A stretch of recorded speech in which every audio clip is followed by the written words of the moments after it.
자, 그러면 시작 기도하죠. 성부와 성자와 성령의 이름으로. 은총이 가득하신 마리아님 기뻐하소서. 주님께서 함께 계시니 여인 중에 복되시며 태중의 아들 예수님 또한 복되시나이다.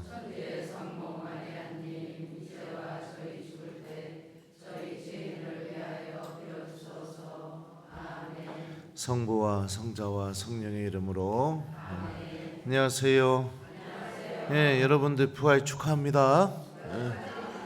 네, 그래 어제 우리 깜짝 놀랄 소식이 있었는데 프란치스코 교황님께서 하나님 품으로 가시게 되었습니다. 그래서 저는 교황님 어제 천국으로 바로 가셨을 거라고 확실히 믿고 있어요. 교황님 행보를 보면 예수님하고 똑같잖아요, 그죠? 부활하신 예수님과 함께 하느님 아버지 집으로 이렇게 가셨을 것이다. 그 아프신데도 교도소도 방문하시고 죄인들 만나러 다니시고, 그리고 어제 제 밴드에다가 여러분들에게 영상 몇 개 올려드렸는데 마지막 부활절 미사 때도 잠깐 나타나셨다가 교황님이 마지막으로 메시지도 남기셨죠. 강론하고, 그죠? 다른 사람이 몬시뇨도 읽긴 했지만 복음 선포하시고, 저는 또 교황님하고는 좀 인연이 남달라요. 그래서 자주도 만났었고 그랬었는데 어젯밤에 교황님하고 이렇게 만났던 생각도 나고 또 그렇더라고요. 저도 그렇게 죽을 수 있을까, 내가 삶을. 그리고 교황님 그 바티칸 그 유튜브에서 교황님 영상들이 계속 나오는데 그 교황님 사셨을 때 행보들 이런 게 제가 몇 개 밴드에다 같이 올리긴 했습니다. 그거 보면서 나는 아직도 부유하게 살고 있구나, 막 이런 생각도 많이 들었습니다. 그래서 더 가난해지고 더 예수님을 닮아야겠구나. 하여튼 이것저것 이렇게 생각하는 그런 어제 하루였습니다. 그리고 나서 밤에 여러분들 가르치려고 새벽 2시까지 또 공부했슈. 월요일 날 내가 화요일 오전에 이 공부하는 바람에 월요일 저녁에 놀지를 못합니다. 환장하겠습니다. 자, 그러면은 우리 6장 빨리 나가죠. 자, 6장 1절부터 11절 그 제목이 뭐라고 써 있느냐? 교우들끼리의 송사, 이렇게 돼 있어요. 자, 한번 읽어 드릴게요. 여러분 가운데 누가 다른 사람과 문제가 있을 때 어찌 성도들에게 가지 않고 이교들에게 가서 심판을 받으려고 한다는 말입니까? 여러분은 성도들이 이 세상을 심판하리라는 것을 모릅니까? 세상이 여러분에게 심판을 받아야 할 터인데 여러분은 아주 사소한 송사도 처리할 능력이 없다는 말입니까? 우리가 천사들을 심판하리라는 것을 모릅니까? 하물며 일상의 일이야 더 말할 나위 없지 않습니까? 그런데 이런 일상의 송사가 일어날 경우에도 여러분은 교회에서 업신여기는 자들을 재판관으로 앉힌다는 말입니까? 나는 여러분을 부끄럽게 하려고 이 말을 합니다. 여러분 가운데에는 형제들 사이에서 시비를 가려줄 만큼 지혜로운 이가 하나도 없습니까? 그래서 형제가 형제에게, 그것도 불신자들 앞에서 재판을 겁니까? 그러므로 여러분이 서로 고소한다는 것부터가 이미 그릇된 일입니다. 왜 차라리 불의를 그냥 받아들이지 않습니까? 왜 차라리 그냥 속아주지 않습니까? 여러분은 도리어 스스로 불의를 저지르고 또 속입니다. 그것도 형제들을 말입니다. 불의한 자들은 하느님 나라를 차지하지 못하리라는 것을 모릅니까? 착각하지 마십시오. 불륜을 저지르는 자도, 우상 숭배자도, 간음하는 자도, 남창도, 비역하는 자도, 도둑도, 탐욕을 부리는 자도, 주정꾼도, 중상꾼도, 강도도 하느님의 나라를 차지하지 못합니다. 여러분 가운데에도 이런 자들이 덜어 있습니다. 그러나 여러분은 주 예수 그리스도의 이름과 우리 하느님의 영으로 깨끗이 씻겨졌습니다. 그리고 거룩하게 되었고 또 의롭게 되었습니다. 여기까지 먼저 보죠. 자, 이 내용을 보게 되면 바오로가 어떤 거를 문제를 삼고 있느냐, 교우들끼리 무슨 문제가 벌어지게 되거나 이렇게 됐을 때 해결이 안 되니까 지금으로 따지면 고소해 버리는 거예요. 예. 고소를 해서 내가 당한 거 억울하니까 그거 다 해결하고 싶어 하는 겁니다. 누가 나에게 예를 들어서 내 땅을 빼앗아 가려고요. 고소를 하는 거예요. 그냥 법대로 합시다. 딱 이러고서 교우들끼리. 그렇죠. 이게 당연히 세상의 이치죠. 그죠? 근데 바오로는 그게 잘못됐다고 얘기하는 겁니다. 그렇게 살면 안 된대요. 보죠, 한번. 1절, 여러분 가운데 누가 다른 사람과 문제가 있을 때 어찌 성도들에게 가지 않고 이교들에게 가서 심판을 받으려고 한다는 말입니까? 자, 여기서 보면은요, 이게 우리나라 말로는 표현이 이렇게 안 되었지만 이게 이런 단어가 쓰였어요. 감히 멋멋을 하다, 이런 의미를 갖고 있는 단어가 쓰였는데 이게 어떻게 되냐면, 감히 어떻게 해야 되냐? 감히 이교도들에게 가서 심판을 받으려고 한단 말입니까? 이렇게 원문을 보면 이렇게 되어 있습니다. 그러니까 바오로가 아주 강한 분노를 표출하고 있는 이 부분이다라고 볼 수 있죠. 이방인들의 법정에 가서 문제를 해결하려고 하는 이 신앙인들의 부조리함을 폭로를 합니다. 신앙인들에게 기준이 되는 게 뭘까요? 우리가 법정에 가서 판사가 재판 내려서 땅 치면은 거기에 승복하는 게 이게 신앙인들의 삶일까요? 교우들은, 우리 하나님을 믿고 있는 사람들은 어디에 순종하고 승복해야 될까요? 하나님의 법에 순종하고 승복해야 되는 겁니다. 그러면 하나님의 법이 뭡니까? 겉옷 달라고 하면 속옷까지 벗어주라는 게 하나님 법이에요. 왼뺨 때리면 오른뺨 내밀으라는 게 하나님 법이라고요. 그죠? 주님 말씀으로는 해결이 안 되는 거예요. 분통이 터지는 거예요. 그래가지고 고소하는 거예요. 그래서 내가 당한 부조리에 대해서 다 보상받고 싶어 하는 거예요. 이거는 하나님 믿지 않는 사람들이 이렇게 살아도 돼요. 근데 우리는 그렇게 살면 안 된다는 겁니다. 바오로가. 왜요? 하나님 나라가 살 거니까. 하나님 나라를 준비하는 거니까. 조금이라도 내가 부당하게 느껴지는 거, 부당하게 느껴질 수 있죠, 인간적으로. 근데 우리는 하나님의 자녀이기 때문에 세상의 법이 나를 승복시키는 삶을 사는 게 아니라 하나님의 법이 나를 승복시키는 삶을 살아야 된다는 겁니다. 이게 한 번 고소해가지고 내가 나의 정당함을 밝히는 거, 이거일지 모르겠지만 결국에 나는 누구의 법에 승복하면서 살아가는 사람이냐? 세상의 법에 승복하면서 살아가는 사람이라는 거, 그거 하나밖에 없다는 겁니다. 그냥 물질적인 것들 때문에, 돈 때문에, 돈 앞에서는 하나님의 말씀도 나를 움직이지 못한다는 거죠. 그러니까 결국에 하나님이 나의 주님이 아니라는 겁니다.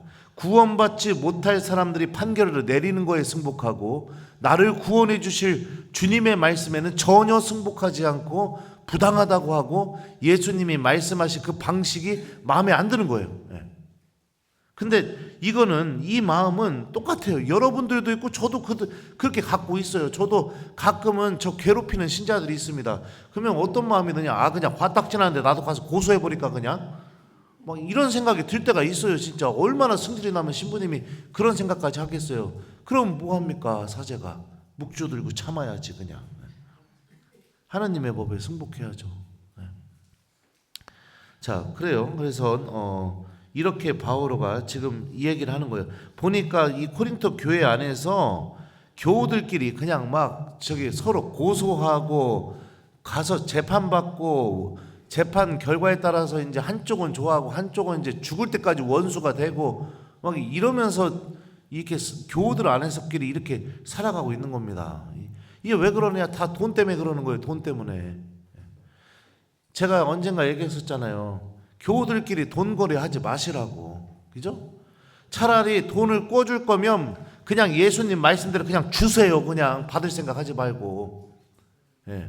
돌려주는 게 어디 있어요? 세상에 여러분들 돈 꿔주고 받은 적 있슈? 예? 돈 꿔달라고 할 때는 가만 이설 막, 아니 자식들도 그렇잖아요. 막 다 잘할 것처럼 하고 주면 뭐 합니까? 차라리 그 돈을 천국에 쌓으세요. 그냥 어차피 못 받는 돈. 예? 나도 못 받은 돈 많아요. 동생 신부들이 막 어렵다고 해가지고 아예 그냥 나는 그래서 그냥 신부님들 어려운 신부님들 돈 줄 때 난 이렇게 얘기해요. 형이 주는 돈은 안 줘도 돼. 네가 알아서 해. 네. 그렇게 하고 줘요 그냥. 네. 그러니까 다 안 줬어요 지금까지. 많은 거죠. 뭘 어떻게 해요. 그냥 예수님한테 줬다 생각해야죠. 네. 그러니까 아직도 우리들 마음 안에서 이런 마음이 있다는 것은 내가 무늬만 신자라는 겁니다. 나를 살아가게 하는 내 내면의 법 질서가 하느님의 법이 아직도 되지 않고 있다는 거예요. 그러면 그런 영혼의 심각성에 대해서 우리가 생각하지 않으면서 그냥 미사 나오고 판공성사 했고 아침 기도 저녁 기도 했으니까 나는 아무 문제가 없다 이렇게 혼자 착각하고 있는 겁니다. 착각. 근데 바리사이들도 그렇게 착각했어요. 율법학자들도 그렇게 착각했어요. 예수님 못 박은 수많은 유다인들도 그렇게 착각하고 살아갔어요. 그러니까 잘 봐야 된다는 거예요. 아무튼 그렇죠. 자, 그럼 2절 보죠. 여러분은 성도들이 이 세상을 심판하리라는 것을 모릅니까? 세상이 여러분에게 심판을 받아야 할 터인데 여러분은 아주 사소한 송사도 처리할 능력이 없다는 말입니까? 자, 여러분은 성도들이 이 세상을 심판하리라는 것을 모릅니까? 바울은 그리스도인들이 몰라서는 안 되는 진리를 여기서 진술하게 되는데 이 아주 묵시문학적인 표현이기도 하죠. 근데 이게 무엇이냐? 우리 그리스도인들이 하느님 나라에 가게 되었을 때 이 세상을 심판하게 되는 주님의 도구가 된다라는 것을 이 바울은 여기서 이야기합니다.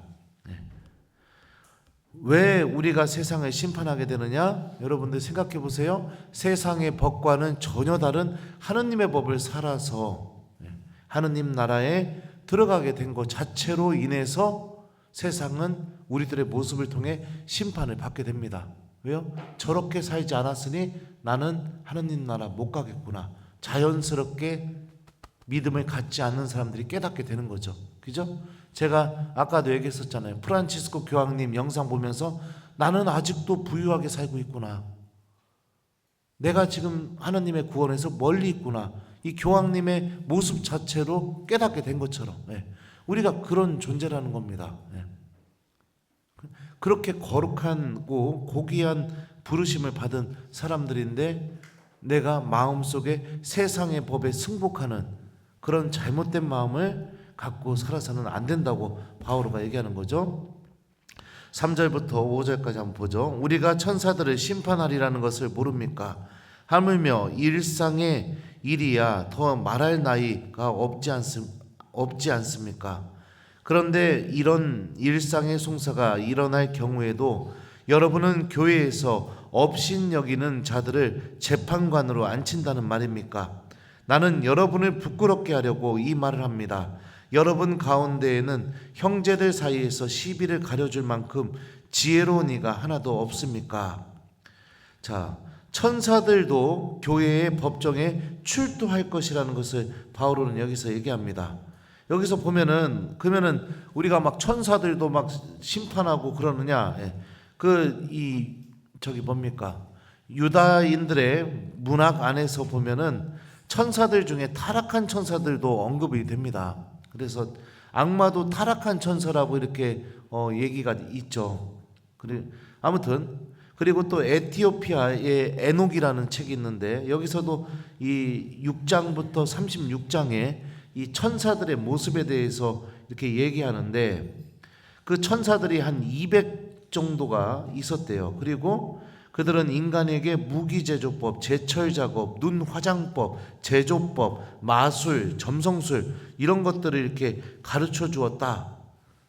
그리고 또 천사들의 아들들은 거인으로서 폭력적인 죽음으로 사망했고 세상을 떠도는 귀신들이 되었다. 막 이게 뭐냐? 이게 성경은 아니고 동시대의 그런 문학 작품들을 지금 얘기해 주는 거예요. 당시 사람들이 천사들에 대해서 어떻게 생각을 했었는지, 유다인들이. 자, 그리고 그래서 이런 이 천사들의 모습이 다양하게 나타나게 됩니다. 이들 천사들 중에서는 하느님을 배신하고 타락해서 자신이 하느님의 자리에 앉으려고 하는 천사들도 분명히 있었다. 이렇게 그렇게 유다인들은 생각을 했어요. 그래서 그리스도인들이 세상 사람들뿐만이 아니라 천사들까지도 심판하게 되는 심판의 도구가 된다는 겁니다. 그러니까 우리가 얼마나 은총의 지위에 부르심을 받았는지를 바오로는 이야기하고 있는 겁니다. 자, 4절 보죠. 그런데 이런 일상의 송사가 일어날 경우에도 여러분은 교회에서 업신 여기는 자들을 재판관으로 앉힌다는 말입니까? 나는 여러분들을 부끄럽게 하려고 이 말을 합니다. 여기서 이제 바오로는 정확하게 먼저 이야기를 해요. 업신 여기는 자들, 이 표현은요 1절에 이교도들을 의미하는 거죠. 그리고 정확하게 얘기하면 이방인 재판관들을 이렇게 얘기하는 겁니다. 자, 그러니까 이교도 재판관들의 말들이 내가 그냥 승복하고 어쩔 수 없지 뭐 거기에 순명하게 만드는 거죠. 그 재판관들이 아예 하느님의 자리에 앉아 있다는 겁니다. 신앙의 관점에서 보게 되면요. 그러니까 이런 태도를 갖고 살아가는 것 자체가 잘못이다. 바울은 이렇게 얘기합니다. 자, 5절 후반부 보죠. 여러분 가운데에는 형제들 사이에서 시비를 가려줄 만큼 지혜로운 이가 하나도 없습니까? 여기서 지혜로운 이는요 1장부터 4장의 토론의 주제였던 지혜를 가졌다고 주장하는 사람, 이것과는 무관합니다. 바오로는 교우들 사이에서 시비를 가려줄 만큼 사력 있고 통찰력 있는 사람들이 분명히 코린토 교회에 있을 것이다. 복음의 정신에 따라서 충고해주고 차라리 예수님의 말씀을 따라서 살으라고 말해줄 사람들이 있을 것이다. 하느님의 말씀을 들려주는 이들에게 찾아가야지 세상의 법으로, 세상의 판단으로 결정하는 그 방법에 내가 승복하고 거기에 기대면서 살아가는 그런 자세, 그거는 하느님의 자녀다운 자세가 아니다. 이렇게 얘기하고 있습니다. 6절부터 7절입니다. 그래서 형제가 형제에게, 그것도 불신자들 앞에서 재판을 겁니다. 그러므로 여러분이 서로 고소한다는 것부터가 이미 그릇된 일입니다. 자, 이 말은요 너무 명확해요, 여러분들. 내가 재판을 걸고 고소하고 막 그러는 거, 이 바오로는 완전히 반대하고 있죠. 그러니까 하여튼 그래요. 모함하고 막 이러면은 저도 막 명예훼손죄로 막 고소하고 싶어요. 근데 왜 안 하느냐? 이거는 하나님의 방식이 아니기 때문에 안 하는 겁니다. 제가 여러분들에게 말보다는 여러 가지 환장할 일들이 너무나 많아요. 저도 막 모함하고 없는 말 만들어내고 그래서 오해 사고 그러면서 이렇게 살아가는 순간들이 있었고 최근까지도 그런 일들이 있었습니다. 명예훼손죄로 고소하고 싶죠. 근데 저는 그런 사람들하고 똑같은 사람이 아니니까, 그러니까 그냥 침묵을 합니다. 무응답을 하죠. 자, 아무튼 그 바오로는 이런 거 우리가 이렇게 막 사회적인 사법권을 막 활용해서 교우들끼리 그렇게 막 서로 올가매고 싸우고 이런 것들이 하느님의 관점에서는 아주 크게 잘못됐다는 것을 이야기합니다. 교회 안에서의 갈등은 예수님의 말씀으로, 복음적인 방법으로 해결하는 것이 신앙인의 방법이다 라는 것이죠. 자, 7절 후반부 보죠. 왜 차라리 불의를 그냥 받아들이지 않습니까? 왜 차라리 그냥 속아주지 않습니까? 여러분은 도리어 스스로 불의를 저지르고 또 속입니다. 그것도 형제들을 말입니다. 신앙의 법이 뭐냐? 그냥 때리면 맞으라는 거예요. 안 주면은 그냥 그래 그러면 하느님께 드렸다 이렇게 생각하고 받아들이라는 겁니다. 차라리 그냥 속아주래요. 병신 같죠? 병신 같죠? 예. 맞아요. 바보 같아요. 내가 저기 뭐예요? 야, 너 땅 팔아서 나 돈 좀 빌려줘. 내가 그거 10배로 쳐줄게. 그래갖고 그 말을 믿고선 내가 땅을 팔아서 돈을 빌려줬슈. 그리고 나서 연락을 끊어요. 그럼 어떡할 거예요? 1번 고소한다. 2번 차라리 그냥 받아들인다. 몇 번이에요? 예? 고소해요?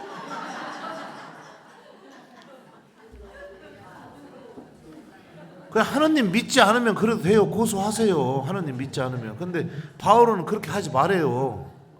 그렇게 하지 말아요. 네.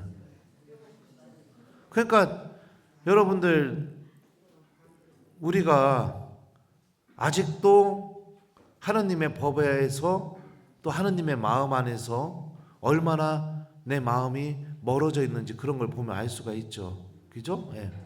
지금 당장 이거를 해내려고 하면은 만약에 나는 고소한다 이 마음을 갖고 계신 분들 쉽지가 않을 겁니다. 그러니까 여러분들 그런 마음이 들수록 어떻게 해야겠어요?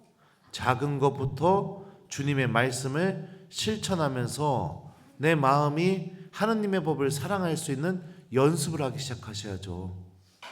그게 뭐예요? 주님의 말씀을 하루하루 실천하는 삶이죠.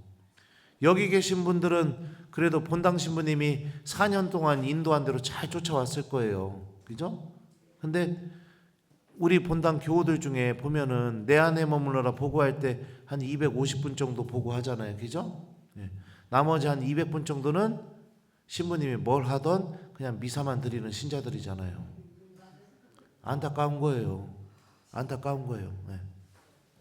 부자가 하느님 나라 들어가는 것보다 낙타가 바늘기 들어가는 게 더 쉽다고 하죠.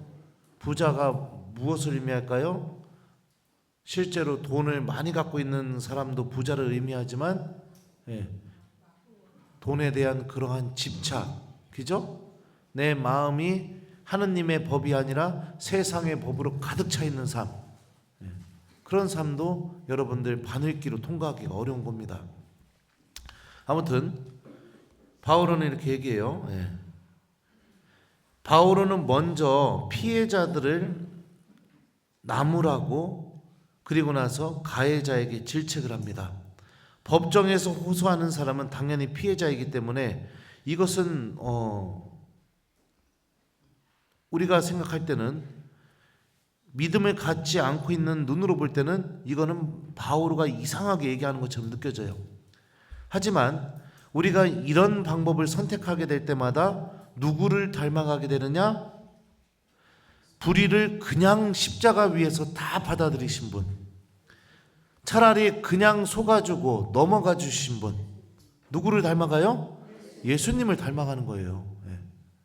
내가 한번 억울하고 내가 한번 큰 피해를 당하고 그런 걸지 모르겠지만 그 순간을 통해서 우리는 예수님을 닮아가는 겁니다.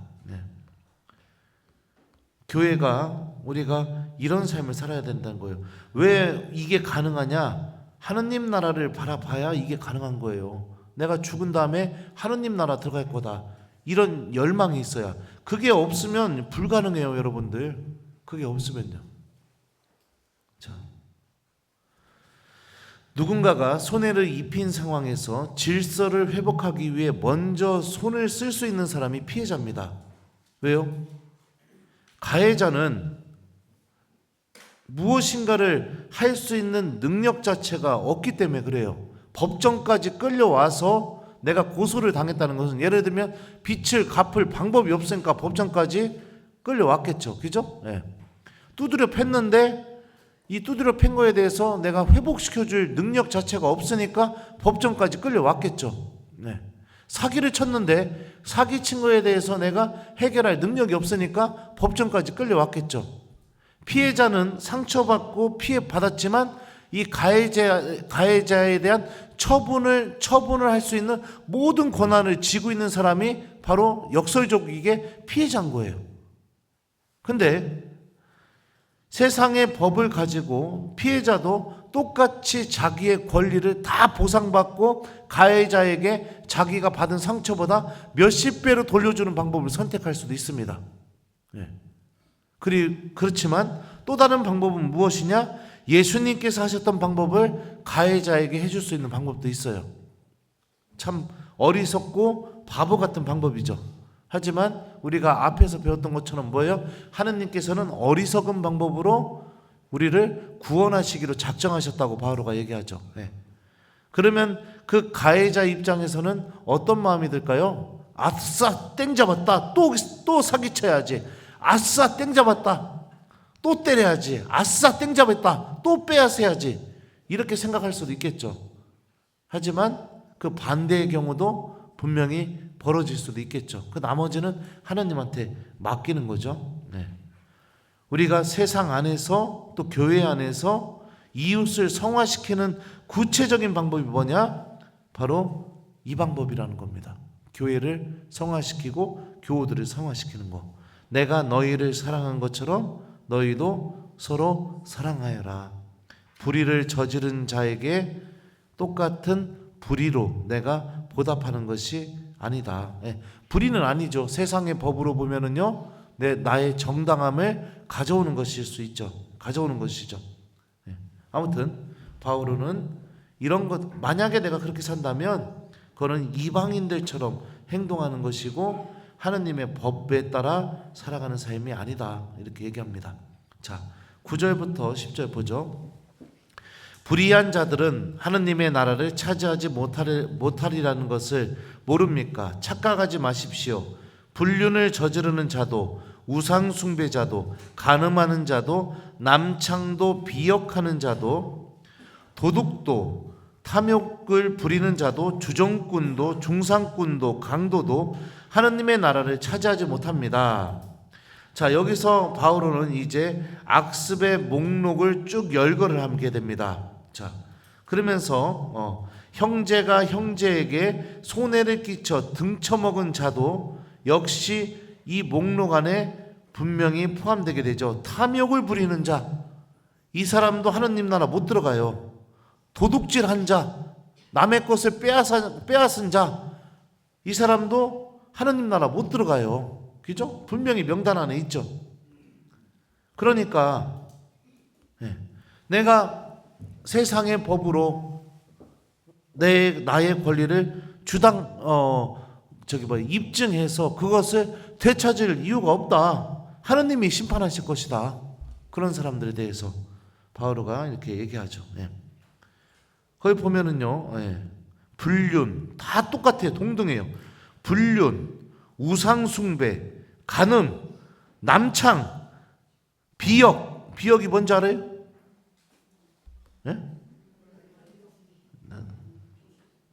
나도 이거 찾아봐야 되는데 아무튼 도둑질, 탐욕은 뭘까요? 욕심인데 어떤 욕심? 멈출 줄 모르는 욕심, 아무리 채워도 채워지지 않는 욕심, 이걸 탐욕이라고 부릅니다. 주정꾼, 큰일 났네 이거. 그 다음에 중상꾼이 뭐예요? 중상모략하는 자, 이간질 시키는 자, 끝도 없이 험담하는 사람. 술꾼이요. 주정꾼이 누군지 몰라요?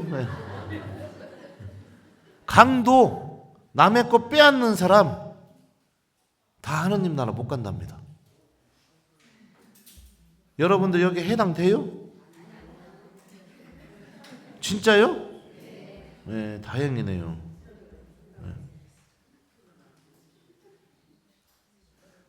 비역은요, 여러분들 남자끼리 사랑하는 것을 의미합니다. 찾아봤어요 방금. 아무튼 그러니까 이 모든 게 여러분들 하느님 나라 들어가지 못한다는 거예요. 그러니까 잘 생각하세요. 여기에 내가 해당된다면 빨리 회개하고 내 삶이 하느님의 법이 될 수 있도록 주님의 말씀을 내가 가슴속에 담고 실천하면서 살아가는 삶을 시작하셔야 됩니다. 자, 11절입니다. 여러분 가운데도 이런 자들이 더러 있습니다. 그러나 여러분은 우리 주 예수 그리스도의 이름과 우리 하느님의 영으로 깨끗이 씻겨졌습니다. 그리고 거룩하게 되었고 또 의롭게 되었습니다. 자, 앞에서 열거한 그런 악덕을 저지르는 사람들이 코린토 교회에 더러 있다, 바오로가 얘기해요. 하지만 바오로는 더러 있다고 얘기하면서도 뭐라고 얘기하느냐? 그럼에도 불구하고 코린토 교회 신자들의 정체성과 그들의 지금 영적인 상태가 어떤 상태인지를 명확하게 얘기해 줍니다. 여러분은 주 예수 그리스도의 이름과 우리 하느님의 영으로 깨끗이 씻겨졌습니다. 세례성사를 통해서. 그렇죠? 그리고 거룩하게 되었고 의롭게 되었습니다. 나의 영혼의 본질 자체가 이미 씻겨졌고 거룩하게 되었다는 것은 여러분들 뭐냐? 따로 떼어졌다, 구분되었다, 이것을 의미해요. 그러니까 세상 사람들과 똑같이 내가 살아가는 삶이 아니라 하느님으로 인해 구분된 삶을 이미 살고 있다. 그리고 의롭게 되었다라는 것은 뭐냐? 하느님과 올바른 관계를 맺으면서 살아가고 있다. 내가 이거 의롭게 되었다. 그렇죠. 이게 대표적인 게 뭐냐면, 의롭게 된 거의 대표적인 모습 중에 하나가 뭐냐면 로마서에서 이렇게 나와요. 아브라함이 주님을 믿으니 주님께서 그의 믿음을 의롭게 해주셨다. 이거랑 똑같은 겁니다. 아브라함이 주님을 믿었다는 게 뭐예요? 아직까지 자손이나 땅을 하느님이 주시진 않았지만 네 자손이 저 하늘의 별들처럼 많아질 거고 큰 강 유프라테스 강부터 지금 서 있는 이 땅까지를 너의 후손에게 주겠다라는 하느님이 하셨던 이 말씀이 아브라함이 이루어진다고 믿은 거죠. 그러니까 하느님은 그 아브라함의 믿음을 의롭게 보아주신 것이죠. 의롭게 된다는 게 뭐냐? 하느님과 올바른 관계를 맺는다는 것이 무엇이냐? 하느님의 말씀이 나에게 이루어진다고 내가 믿으면서 그 말씀에 승복하면서 살아가는 거, 이게 아브라함의 믿음이고 또 성모님의 믿음이죠. 우리는 이미 그렇게 된 사람들이라는 거. 그러니까 내가 예를 들어서 세상의 법을 하느님의 법보다 더 우선시 여기면서 살아가거나, 아니면은 방금 전에 열거했던 이 악덕의 그 조항 중에 몇 가지를 내가 주렁주렁 내 삶의 일부처럼 덕지덕지 들고 살아가거나, 그렇다면은 내 영혼이 이런 거룩한, 그리고 하느님과의 그 하느님이 의롭게 주신, 그리고 또 깨끗이 씻어 주신 이 은총지위를 내가 지금 스스로 떨어져 나가게, 은총지위에서 떨어져 나가는 그런 삶을 살고 있다라는 것을 바울은 역설적으로 코린토 신자들에게 알려주기 위해서 이런 표현을 이렇게 합니다. 자, 그래서 특히 여기서 우리가 또 볼 수 있는 게 뭐냐면 이 세례의 효과에 대해서 바오로가 얘기하죠. 이 세 개의 동사를 씁니다. 첫 번째, 여러분은 씻겨졌습니다. 이 동사가 사용이 되죠. 이거는 세례성사의 첫 번째 큰 은총, 지은 모든 죄가 없어지게 되었다 얘기되죠. 여러분은 거룩하게 되었습니다. 거룩하게 되다. 이것도 제가 설명을 했어요. 내가 세상 안에서 따로 떼어져서 구분된 삶을 하느님으로 인해서 이렇게 살도록 부르심을 받게 되었다. 의롭게 되었다. 이것도 제가 의화에 대해서 방금 전에 설명을 했죠. 이 세 가지 동사를 통해서 바오로는 이 세례성사의 의미를 밝혀줍니다. 자, 그래서 11절까지 이렇게 보게 되었을 때 여기서 이제 가장 바오로가 중심적으로 이야기하려고 하는 메시지가 뭐냐면, 내 마음 속에 실질적으로 나를 움직이는 법이 어떤 법이냐, 이거에 대한 얘기예요. 결국에는 세상의 법이냐 하느님의 법이냐. 우리는 하느님의 법을 내 마음속에 담고 살아야 된다. 세상 사람들의 가치 판단대로 살아가는 것이 아니라 복음의 가치 판단대로 살아가는 사람들이다. 사기 당하면 그냥 차라리 사기 당해라. 때리면 맞아라. 달라고 하면 줘라. 예수님처럼. 이게 바오로가 그렇게 얘기합니다.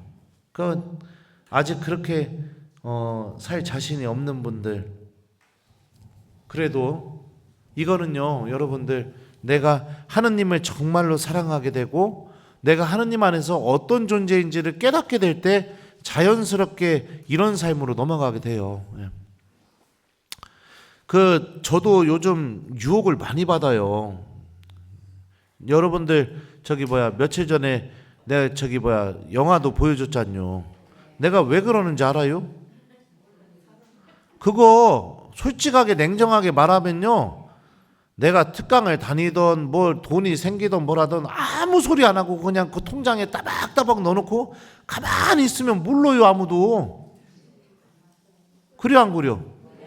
근데 내 마음의 법이 그걸 허락하지 않는 거예요.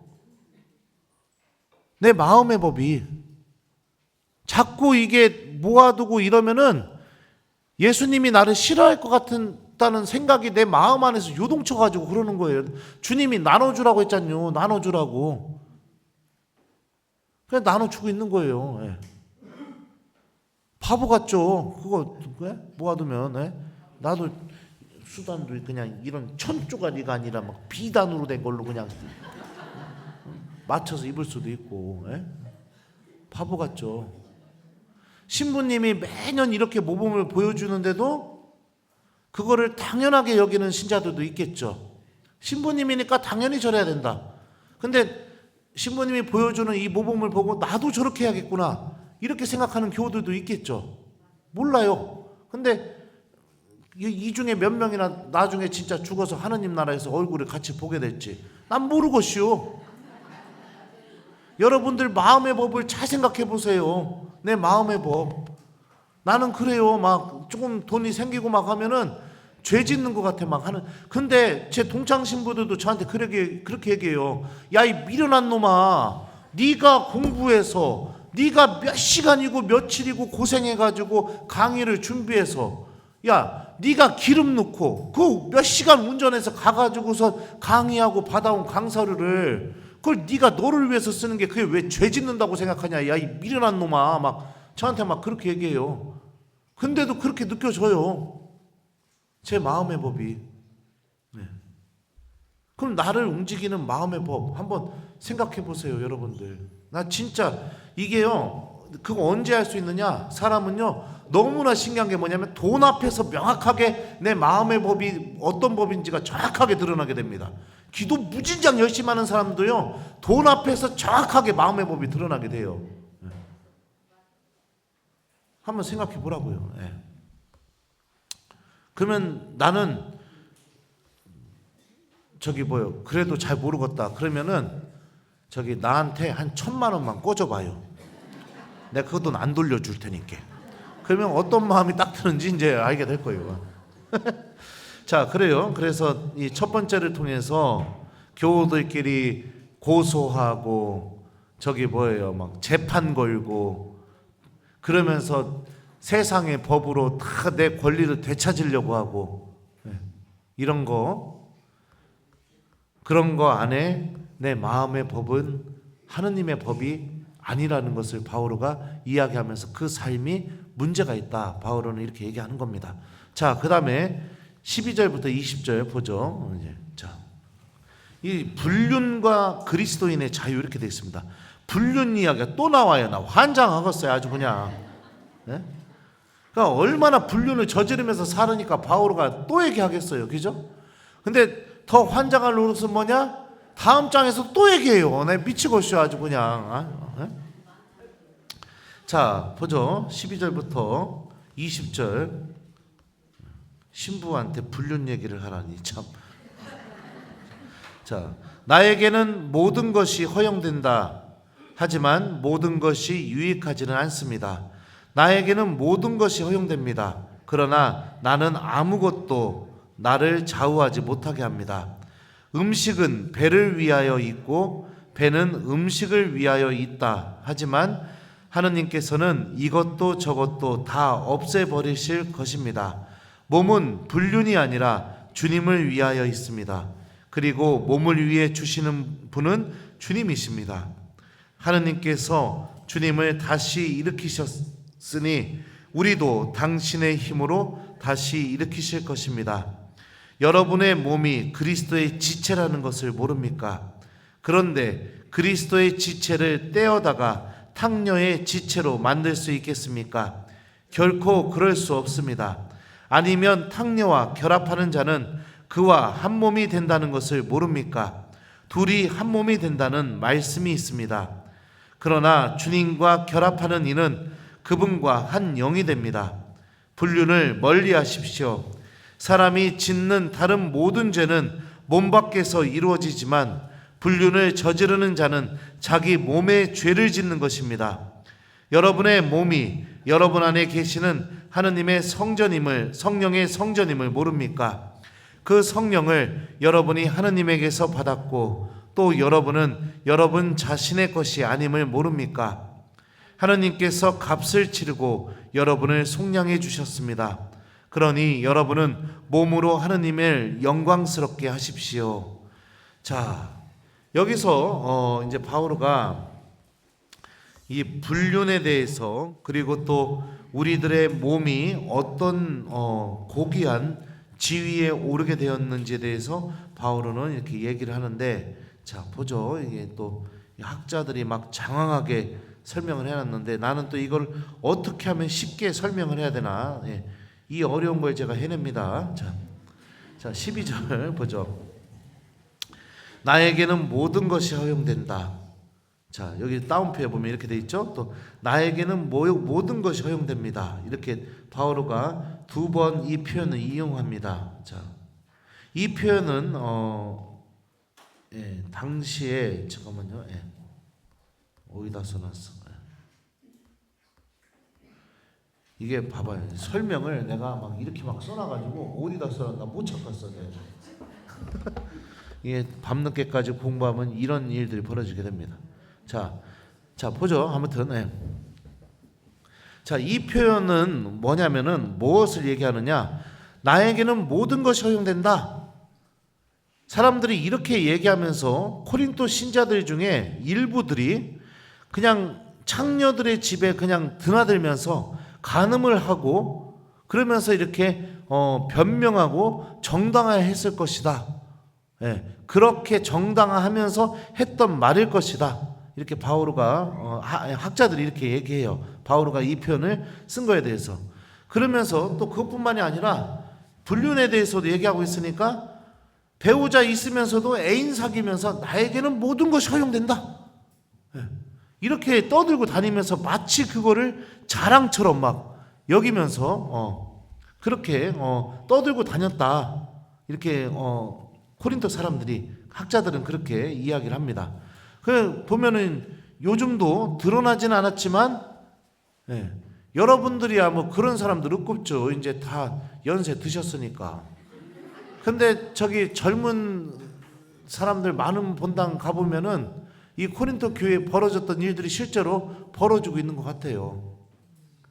배우자와의 관계에서 내가 사랑받지 못하거나 뭐 이렇게 외로움을 느끼거나 공허함을 느껴가지고 그래서 그냥 우연치 않게 그냥 뭐 동호회나 뭐 이렇게 뭐 여행 갔다거나 이렇게 해서 만나고 차 마시고 뭐 이러다 보니까 너무 좋은 거예요. 막 내 배우자가 이해해 주지 못하고 그리고 이렇게 위로해 주지 못하는 거를 그 사람이 막 다 해주는 거예요. 막 그러다가 어떻게 하다 보니까 맥주 한 잔 마시고 소주 한 잔 마시다 보니까 이제 돌아설 수 없는 강을 건너게 되는 거예요. 그러면서 자기 합리화를 하는 거죠. 그래도 하나님은 날 용서해 주시겠지. 이거랑 나에게는 모든 것이 허용된다. 코린토 신자들이 이렇게 떠들고 다닌 거랑 뭐가 달라요? 물론 하나님은 다 용서해 주시겠죠. 근데 그 용서가 일어나려면 어떻게 돼요? 다 끊어내야죠. 주님 앞에 가서 회개하고 절대로 두 번 다시 안 그러려고 내가 삶을 그렇게 깎아내야겠죠. 근데 또 어떤 일이 벌어지느냐? 차 마시고 모이는 자리에서 또 자랑을 하는 거예요. 자기 저기 친구가 애인을 데리고 와서 그 결혼한 사람이 애인들끼리 같이 만나요. 교우들끼리 있으면서 그러면서 또 자기 애인이 이쁘네 잘생겼네 이거 갖고 또 서로 질투하고 막 이런 일들이 벌어져요. 아주 드라마가 펼쳐져요. 천주교 신자들이. 이 중에도 분명히 이런 분이 있겠죠. 지금 고개 숙이신 분들 이제 다 드시네. 없겠죠. 자, 이렇게 떠들면서 이렇게 코린토 신자들이 아주 막 자유분방한 거 그러면서 또 저기 이렇게 살지 않는 것이 오히려 바보처럼 이렇게 상대방을 느끼게 만들고 막 이렇게 하는 거예요. 자, 그러니까 자기 과시, 잘못된 자기 과시죠. 이렇게 떠들고 다녔다는 겁니다. 제 얘기가 아니라 성서학자들이 이렇게 얘기하는 거예요. 자, 바오로는 이 구호, 그러니까 나에게는 모든 것이 허용됩니다. 이 구호에 아주 분개하면서 곧바로 분개하지만 곧바로 대응하진 않아요. 여기 이 구절을 보게 되면요, 그 구호 자체를 어떻게 이제 활용을 하느냐, 이렇게 활용을 합니다. 자, 보죠.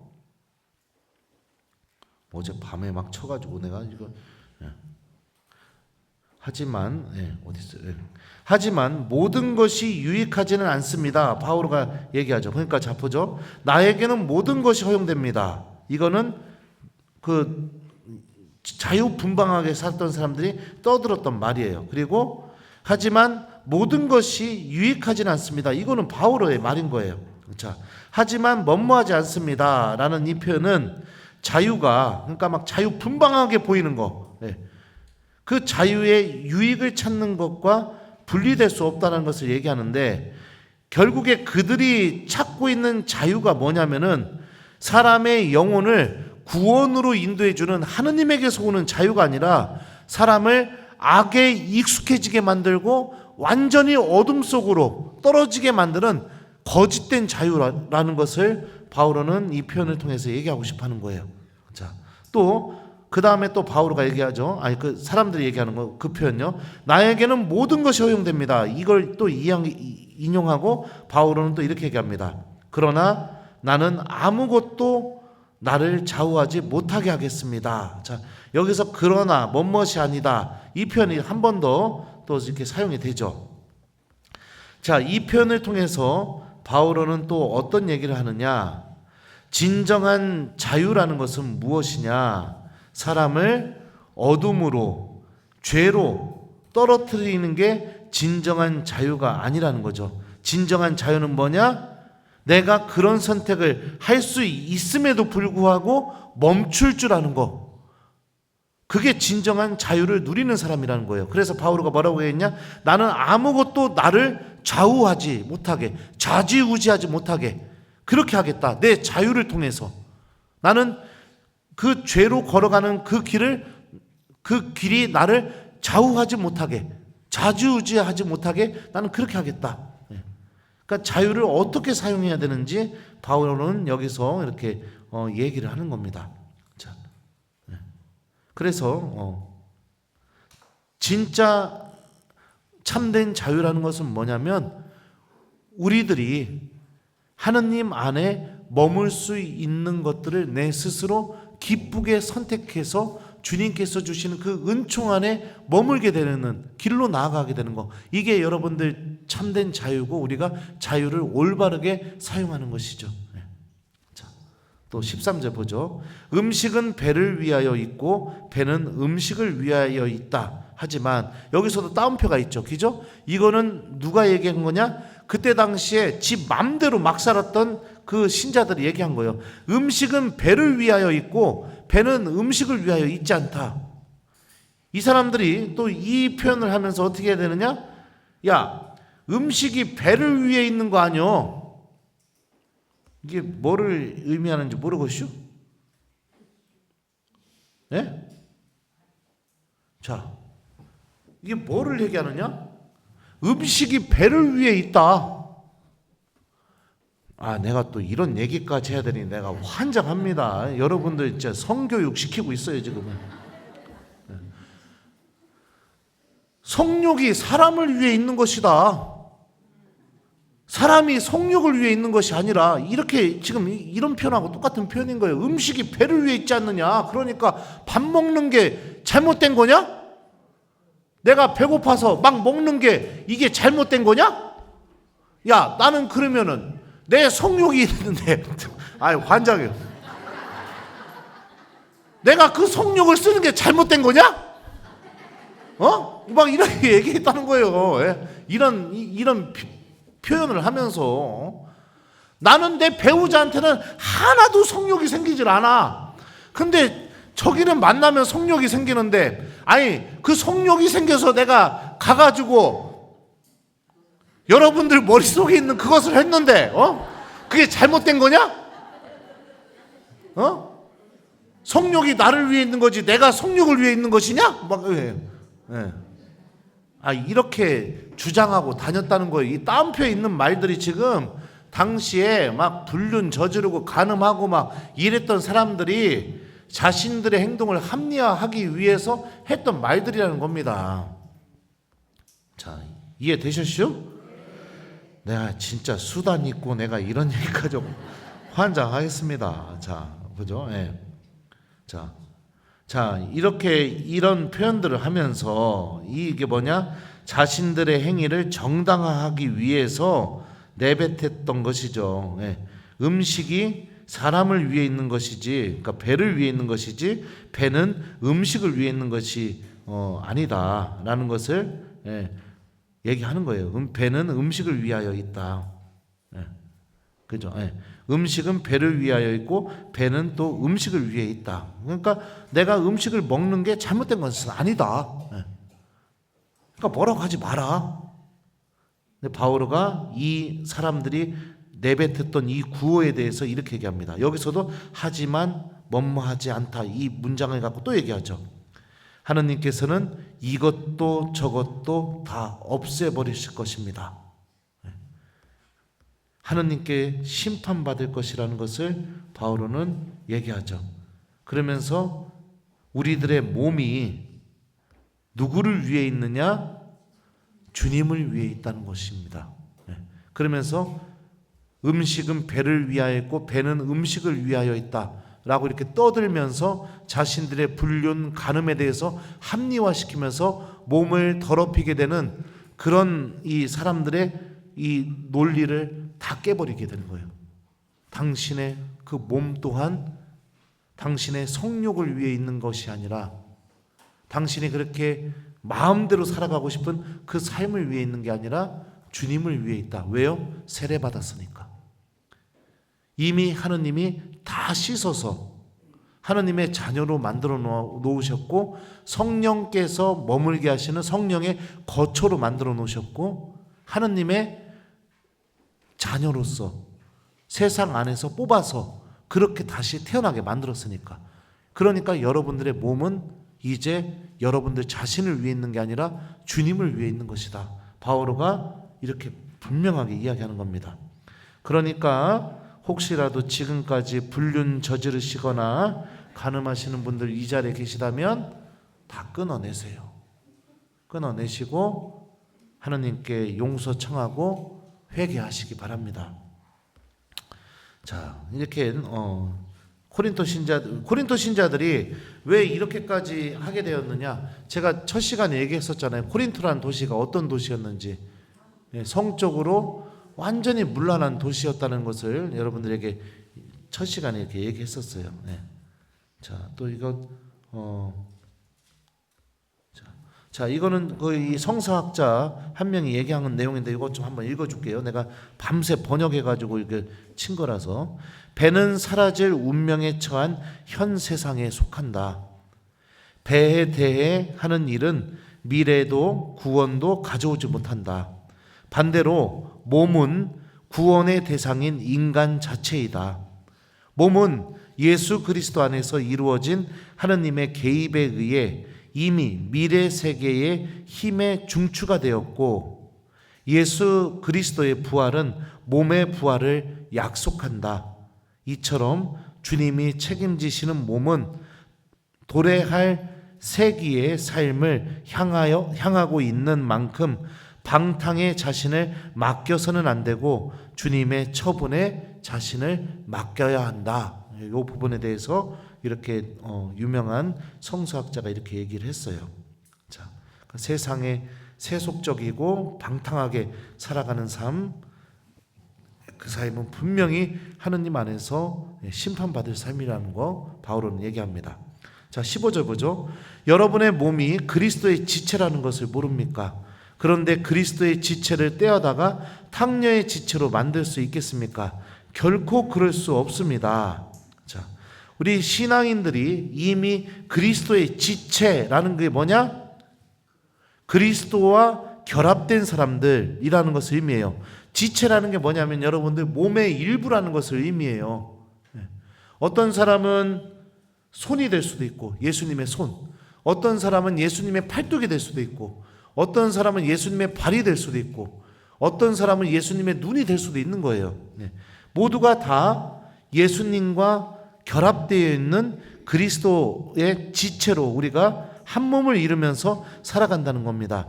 근데 중요한 게 뭐냐면은 내가 탕녀의 지체가 된다, 간음을 저지른다, 불륜을 저지른다는 것은 뭐냐면 나의 지체가 내가 지금 그리스도께 연결되어 있는 사람이기 때문에 이 간음죄 자체가 여러분들 내 개인의 죄만이라는 그 개인의 죄로 끝나는 게 아니라는 겁니다.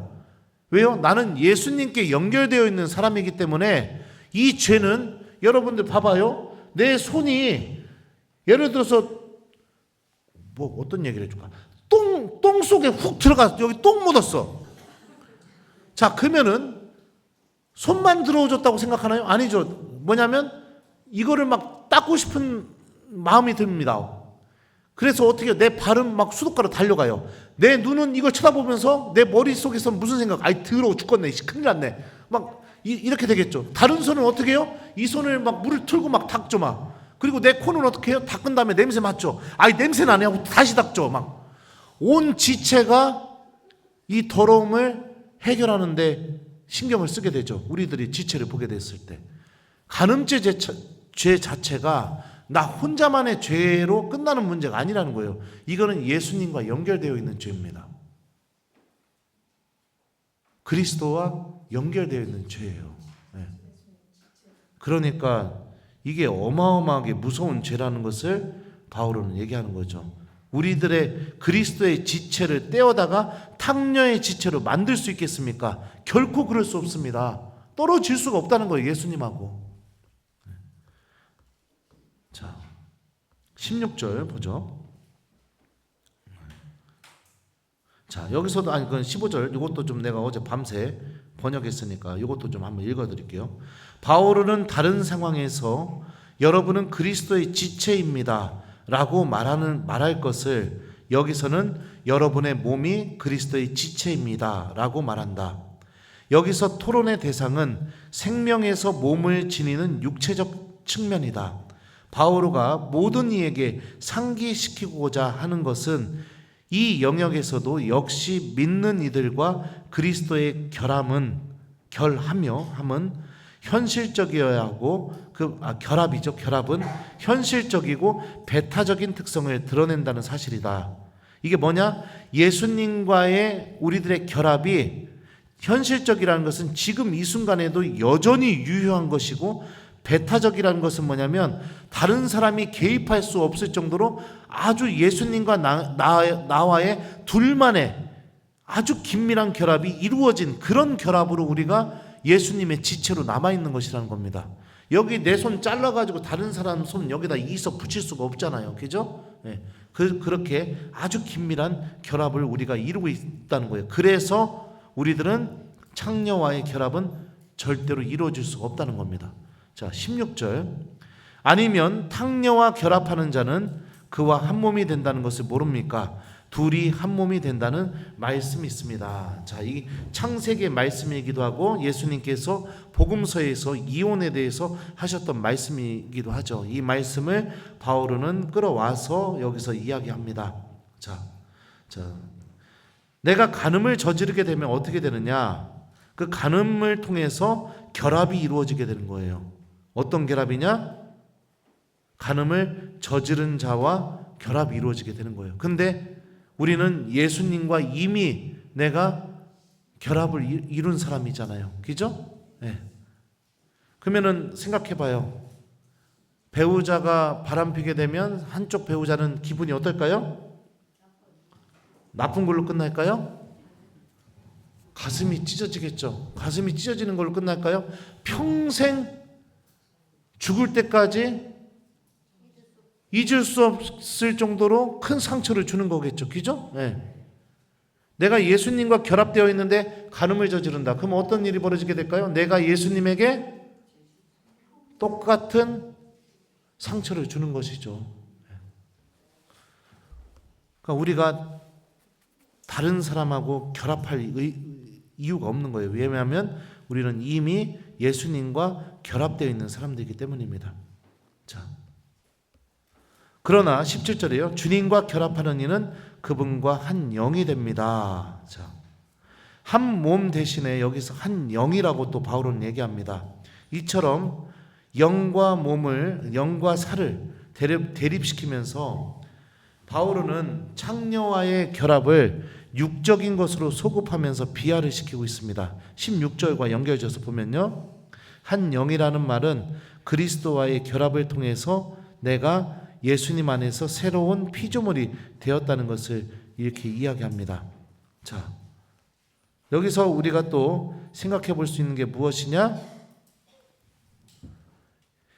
성은 결합을 의미하기 때문에 하느님께서 우리에게 허락해 주신, 그러니까 배우자를 제외한 다른 모든 사람과의 결합은 결국에는 내가 나 혼자만의 죄를 저지르는 게 아니라 나와 이미 결합되어 있는 예수님에게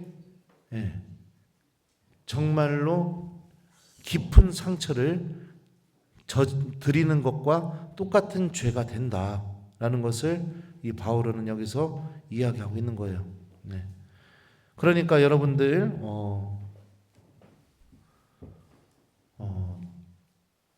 배우자에 대한 사랑을 잃어버리지 않도록 하세요. 네. 배우자에 대한 사랑을. 그리고 불륜을 저지르지 마시고, 나는 진짜 이 성욕을 못 참아서 미쳐 죽어버릴 것 같다. 그러면 배우자랑 그냥 실컷 하세요. 방법이 없잖요. 아유, 내가 환장하고 땀나네. 방법이 없잖아. 그런 거예요. 그러니까 이게 어마무시한 죄입니다. 간음죄, 불륜 이런 게 큰일 날 죄예요. 자, 18절 보죠. 불륜을 멀리 하십시오. 사람이 짓는 다른 모든 죄는 몸 밖에서 이루어지지만 불륜을 저지르는 자는 자기 몸에 죄를 짓는 것입니다. 자, 내 몸에 죄를 저지르게 되는 것, 그리고 내 몸은 그리스도의 지체와 연결되어 있는 것. 그러니까 바울은 여기서 다시 한번 강조하고 있는 거예요. 내가 죄를 저지르게 될 때 이 죄는 예수님과 연결되어 있는 죄다라는 것을 바울은 이렇게 코린토 신자들에게 얘기하면서, 그리고 또 우리들이 또 생각해 볼 게 뭐냐면, 우리 그리스도교는 육신의 부활을 얘기하죠. 그러니까 우리들의 몸은요, 부활하신 예수님 그 성경에 보면은 못 자국, 그 다음에 옆구리에 창 이렇게 뚫렸던 자국, 그 다음에 다 그대로 상처 가지고 부활하셨잖아요. 그죠? 그게 뭐냐? 우리 몸에는 우리가 살아온 삶의 역사가 다 기록돼요. 다 기록이 돼요. 그 저도 여기 보면은 막 흉터가 있는데, 이거는 초등학교 때 쓰레기장에서 불장난하다가 뒤었던 흉터예요. 저 나중에 부활할 때 이 흉터도 그대로 가지고 부활하겠죠. 그죠? 네. 여 종아리에 보면은 여기 막 이렇게 쓸렸던 큰 상처가 하나 있는데 그게 뭐냐면 여학생들 앞에서 까불다가 자빠져가지고선 그 상처예요. 그 상처도 그대로 가지고 부활하겠죠. 간음은 내 몸에다 죄를 저지르게 되는 겁니다. 그러면 육신에 부활 때도 어떻게 될까요?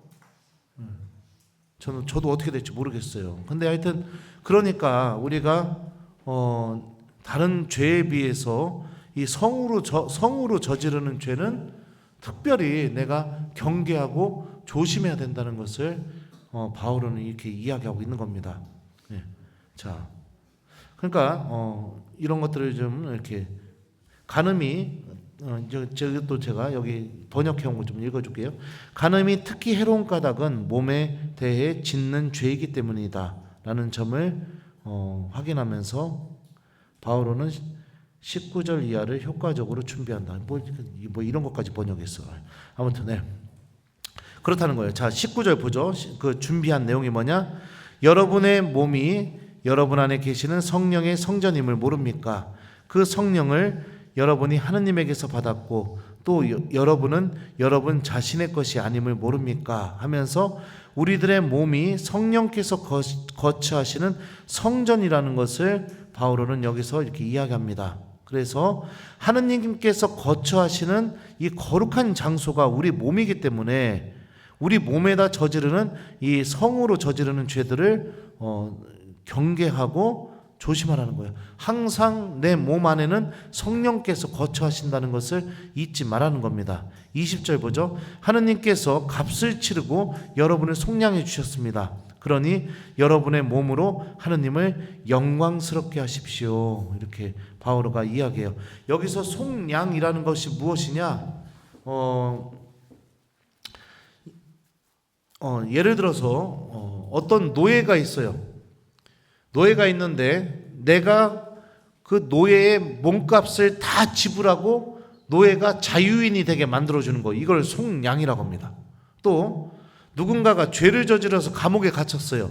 근데 내가 판사한테 가서 이 사람이 저지른 죄값에 대해서 다 벌금을 내주고 이 사람한테 피해본 사람들한테도 가서 그 피해본 거에 대한 죄값을 다 지불해서 이 사람을 감옥에서 풀어주는 거, 이거를 속량이라고 합니다.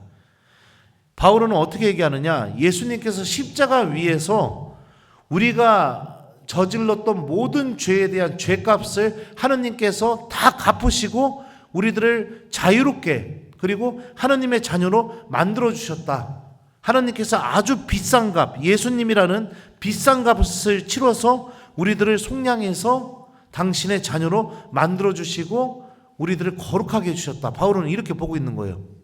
그래서 내가 그냥 세례받았다 뭐 이렇게 생각할지 모르겠지만 아닌 거예요.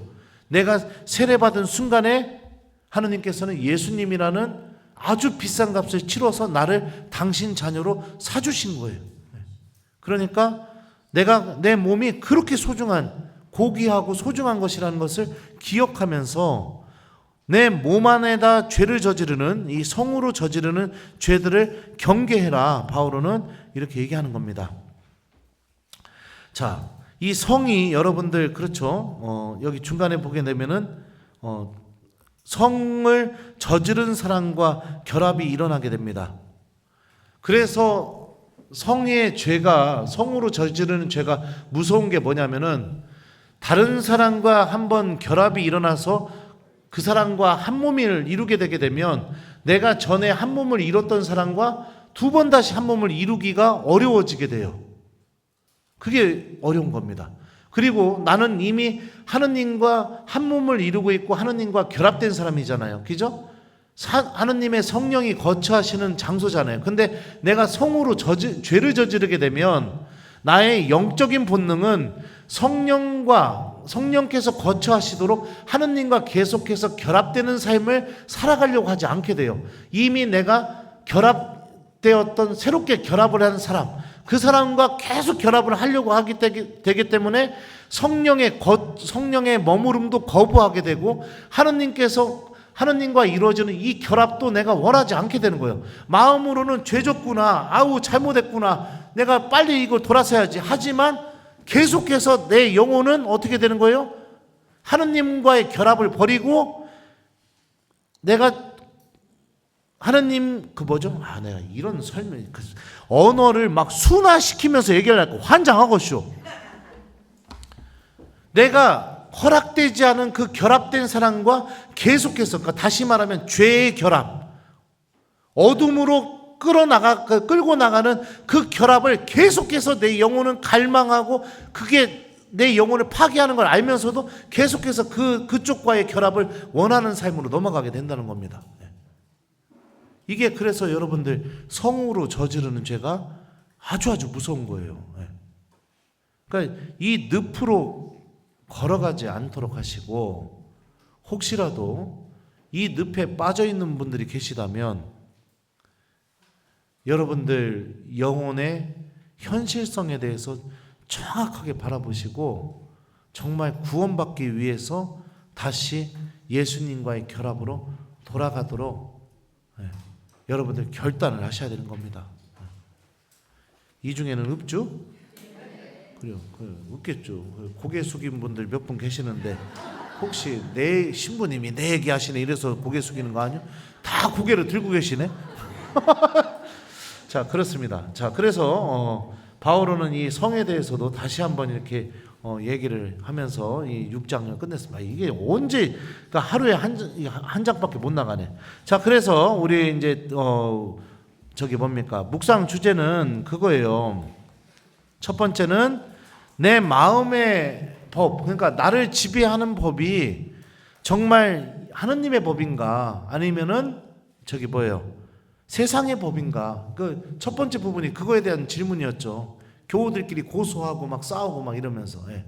그러니까 정말 나를 지배하고 있는 법이 누구의 법인가, 이거에 대해서 한번 여러분들이 생각하고 묵상해서 나눔을 좀 해봤으면 좋겠어요. 그리고 내가 정말 세상의 법으로 움직이면서 살아가는 사람이라면, 하느님을 믿고 있으면서도 나는 그러면 어떻게 노력을 할 것인가, 이것도 좀 한번 생각해 봤으면 좋겠고, 이게 첫 번째 나눔 주제고요. 두 번째 나눔 주제는 뭐냐면은 바로 내가 예수님과 결합되어 있는 사람이라는 겁니다. 이거에 대해서 좀 한번 생각을 해봤으면 좋겠어요. 바오로가 여기서 지금 간음에 대해서도 막 얘기를 집중해서 얘기했었지만, 간음뿐만이 아니에요. 악덕을 막 열거했었잖아요. 그죠? 여기 보면은 중상, 주정, 막 술주정하는 거, 막 이런 것들도 하느님 나라를 차지하지 못한다고 바오로는 이야기합니다. 그러니까 넓게 봐서 내가 하느님과 결합되어 있는 사람인데, 나는 내 몸에다가 어떤 것을 기록하면서 살아가고 있는 사람인가, 요거에 대해서 좀 한번 나눔을 또 한번 해봤으면 좋겠어요. 그래서 두 가지 나눔, 두 개 중에 하나 여러분들이 선택하셔서 하셔도 되고요. 그래서 다음 주에 나눔을 해봤으면 좋겠습니다. 자, 그러면은 마치도록 하겠습니다. 여러분들 의견을 들어보니까 처음에는 그 주 배운 거를 바로 나눔을 하자, 이렇게 의견이 많았다고 하는데, 신부님이 내준 거 일주일 동안 좀 생각하고 고민해서 그렇게 해서 나눔을 하자, 이 의견이 다시 많아졌대요.